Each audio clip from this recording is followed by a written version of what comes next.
Hey everybody, welcome back to my channel. This is Francesca and I'm Curly Roots. This is my channel where I'm going to be doing some houseplants, curly hair things, vegan, lifestyle, just overall letting you into my life and how I am embedding my roots back into nature. Didn't sound that bad.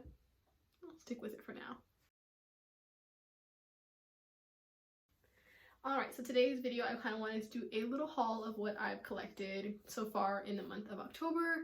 I have about 5 or 6 plants around me. Some of them are pretty big. You can see one poking out here.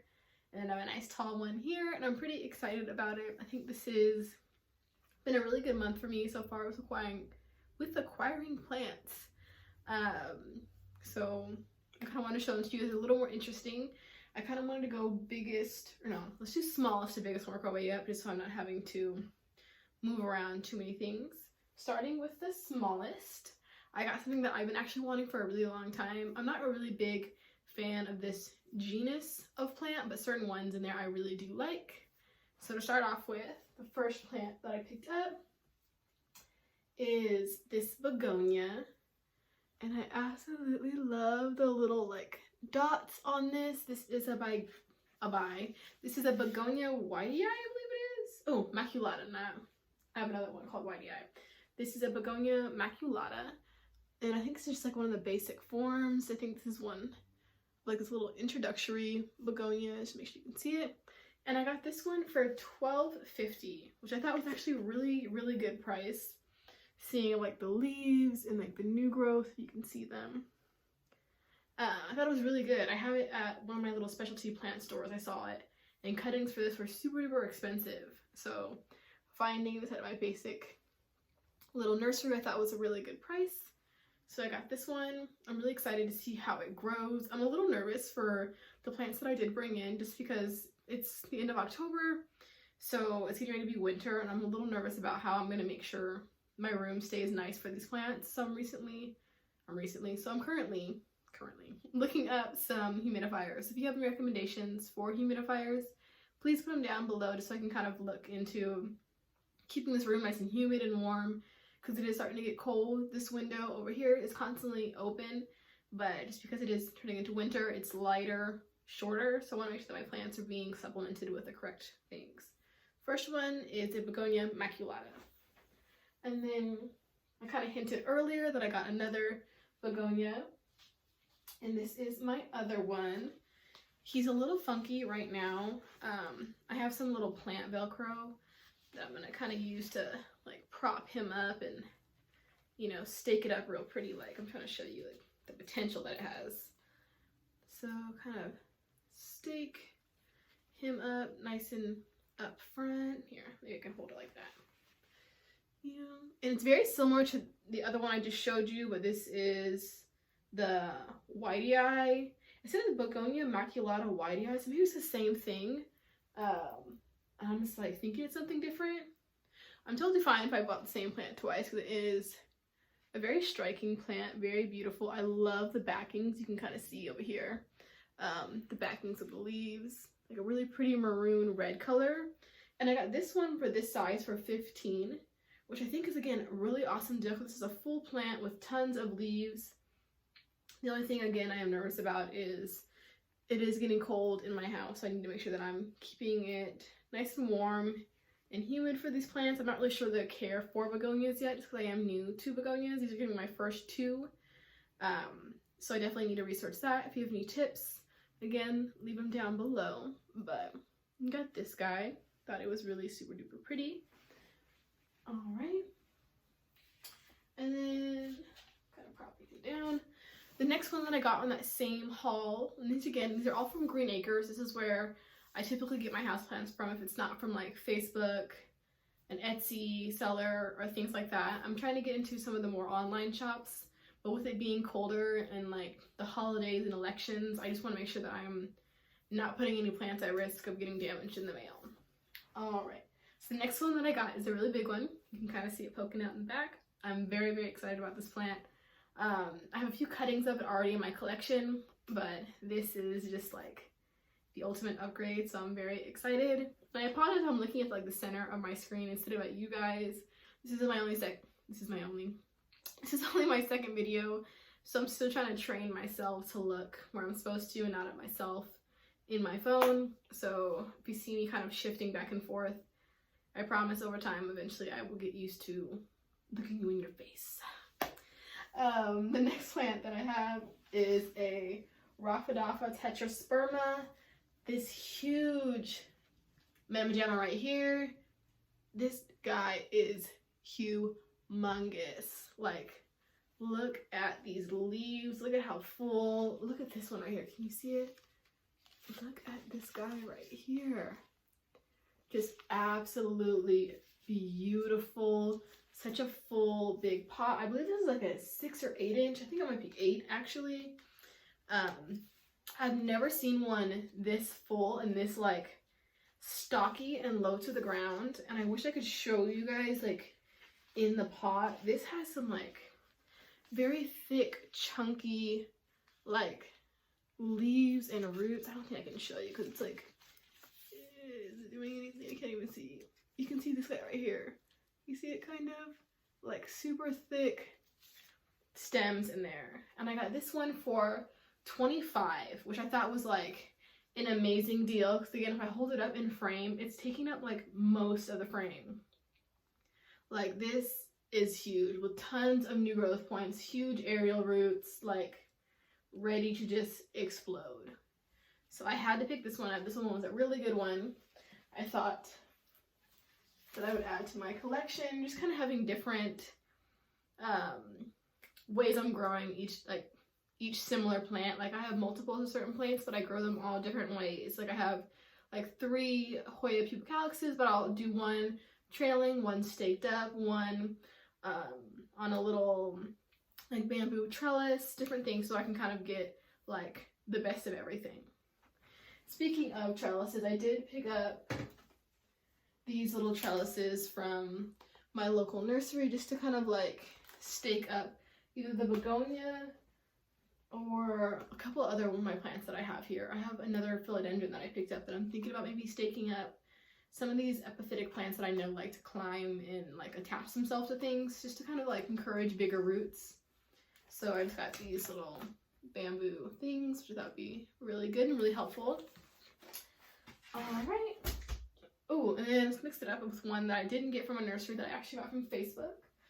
I got this philodendron burlap marks. I got this little guy for $20 actually. It was supposed to be for $40, but I kept messaging her and she like wasn't replying for like 2 days, and I was like, hey, really want this plant, and then she like realized she wasn't responding and felt kind of bad, so she gave it to me for 40, for 20, which I thought was really awesome because half price for such an awesome plant. It does have a bunch of new growth in there, if you can see that. Constantly things growing right now. I just love the leaf shape of this, honestly. I'm not sure if this is like dying off, if this is variegation, what's going on with this leaf. I'm still new to all the different philodendrons, so I'm trying to make sure that I'm doing my research and figuring out what's going on. All the rest of the leaves are fine. I don't really see anyone else turning yellow, so maybe it is just like slowly dying off, but it's not really like yellow, like dying yellow. If you can kind of see it up close, it kind of looks like variegation to me, but I don't want to just be like seeing what I want to see and it just like the leaf is dying. It doesn't feel squishy at all yet, so I'm just gonna kind of wait and see. I asked the seller and she said she wasn't really familiar with this plant in general, which is why she was getting rid of it. So she didn't know if it was variegation or it was just dying off. But got this one, thought it was really great to add to my collection. I do love philodendrons. They're super duper versatile. Same thing with Hoyas, super duper versatile. So there's a bunch of different kinds of leaf shapes for the genus. So I got this one. Another one that I got off of Facebook that I actually got yesterday, so it's super duper new to me, is this Monstera. I'm gonna go ahead and put the name of this one on the screen. It's Monstera something. I know it starts with an L. I'm completely forgetting the name of it. I don't want to like make it up. I think it's like Latiana, something like that. It looks really similar to like a narrow leaf philodendron, not philodendron, a narrow leaf Adansonii when it gets mature. Right now there is no fenestrations on it. It's just simple, like thin, narrow leaves. But I did look up like what the leaves look like when they get mature, and they do look very similar to that. I think it may just be the same thing or different, like very similar to it, if not it. But I just loved the little trailing, and again, any kind of monstera is a plant for me. So got this one, just like little trailing. I'm probably just gonna wrap it around, honestly, the pot to get like a more full look and give it tons of sun so I can go ahead and start fenestrating and becoming more mature. But I got this guy right here, just kind of flopped over to the side, but got this one. And then speaking of fenestrations, I kind of wanted to show you this big guy right here. This one was a splurge, but I do not regret it in the slightest. I'm absolutely in love with everything that is this plant. This plant is just, it's my soulmate this month. It's really speaking to me right now. This is another Rhaphidophora tetrasperma, but it's actually staked up. Let's see if I can pick it up. Staked up on a wooden plywood board, and it is massive throughout, like head to toe, all the way down. You can see the new growth, new leaves coming up. This is it sitting on the ground, and it's about the same height as me when I'm sitting down. I'm not very large to begin with. I'm about 5'1", so still fairly large. The reason I got this one, again, is I've never seen a tetrasperma like this staked up this way and like with such huge leaves. And actually, if you look really closely, and I can find a leaf, I think there's one like right here. It actually has fenestrations on it. I've never seen a tetrasperma with fenestrations like that ever before. I know they're eventually going to get one when they're really mature, but finding one that already has them like on there was just like a must for me. This was actually, I think it was $45 for this, which again I thought was an amazing deal because the hanging one I got was $25, and this is about double its size, and it's about $45. And again, there's about, let me see, 1, 2, 3, 4, 5, about 5 huge stalks or stems in here at the very bottom. So I was like, that's definitely worth it. It's getting tall. A lot of the aerial roots have already attached itself to the board. So I thought that was awesome. So I had to pick up this guy right here. It definitely needs to be cleaned off a little bit, a little TLC. And it is kind of adjusting to my house, so I do see new growth popping up. There's one yellowing leaf at the bottom, and I think it's just, again, it's adjusting, it's acclimating. So I'm making sure that I'm not watering or messing with any of these plants too much. They've actually been on this little guest bed for about a week or so. Some of the newer ones, I obviously just got those, so they're at different acclimation times than everything else. But I'm just leaving it alone, letting it sit in the sun and really like get used to being in my house. And then I think we have one more, make sure I'm not forgetting anybody. We have one more right here. This isn't a super uncommon plant by any means, but it is a fairly large one and a very striking one. I've had one other aglaonema, it's an aglaonema, and it actually got, was it spider mites or mealybugs? I think it was mealybugs. I think it was the first plant that I ever had that had mealybugs. I was absolutely devastated. I do not like pest at all. I don't handle it very well, just because again, all my plants are really close and confined together, so I don't handle it well, and neither do my plants, just because they can really like spread it really quickly, and it's really hard for me to kind of like pinpoint what I need to do.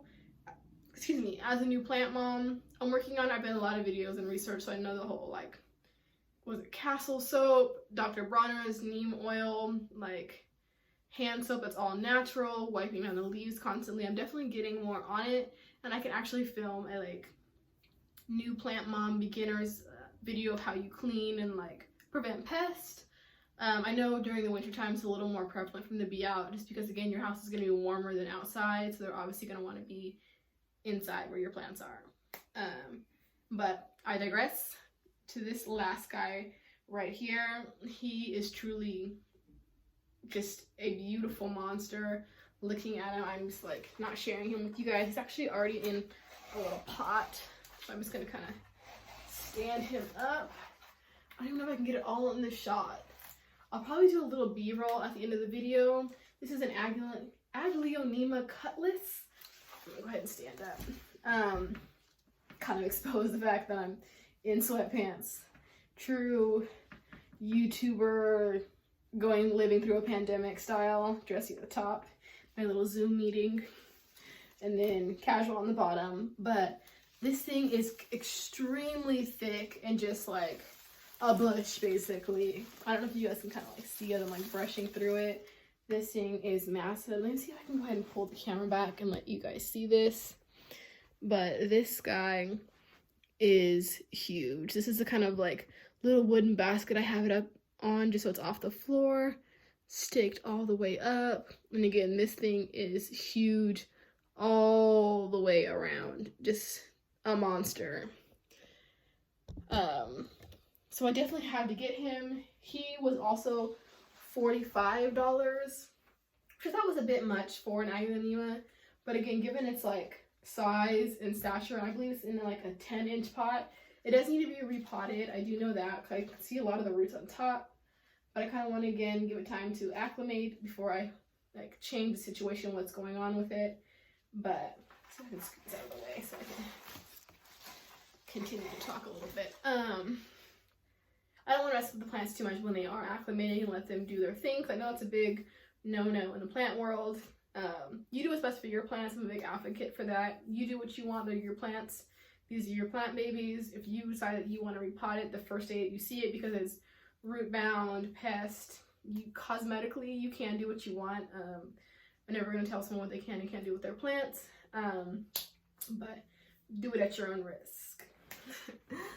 Okay, well that's about it for my haul. I hope you guys really enjoyed it and that you guys are finding good plants that you want right now during this time and what's going on. I hope that you're finding, you know, just like comfort in buying plants and finding a new hobby. If it's not plants, maybe it's cooking, it's doing decor things, it's trying something new in your life. I hope you are finding just like comfort and solace in things that you're doing right now. I know I lean very heavily on my plants when I have something going on, you know, mentally or just in my life where I feel like consumed with something and just like stressed out. Plants are my go-to. That and of course my fiance and my family that I love very much.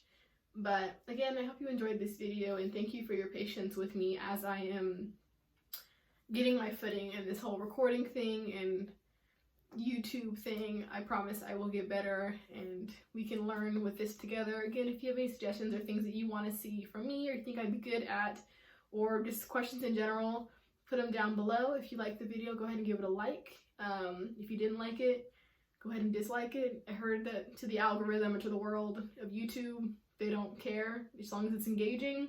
If you want to see more of me in general, go ahead and subscribe down below, and I'll have my social media if you want to see something like that. Again, I'm a very small plant collector, but I'm definitely growing. I would love it for you guys to grow along with me and see where I take my roots. So thank you for watching. I'll see you guys later. Bye.